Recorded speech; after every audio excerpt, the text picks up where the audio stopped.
છે. Mobile phone એ આપણા જીવનનું એક અવિભાજ્ય અંગ બની ગયું છે. મોબાઈલ ફોનથી ફક્ત વાતો જ નહીં પરંતુ અન્ય બીજા ઘણા બધા કાર્યો પણ થઈ શકે છે.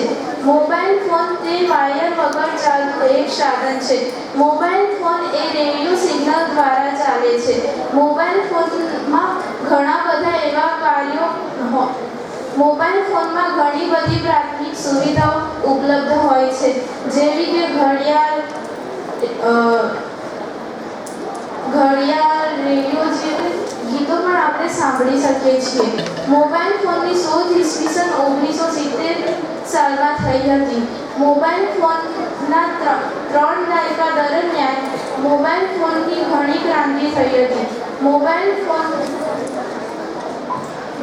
મોબાઈલ ફોનના આવા ઘણા બધા હાર્ડ અસરો પણ છે.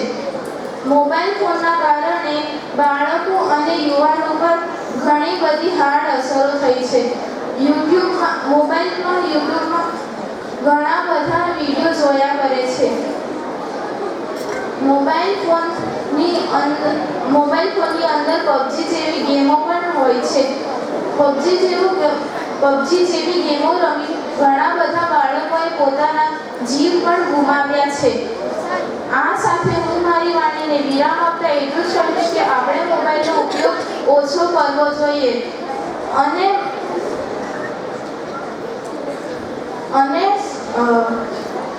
મહાપ્રભુ સ્વામી એવું કહી ગયા છે, મોબાઈલ વિશે એવું કહે છે કે જો તમારા સદગુણો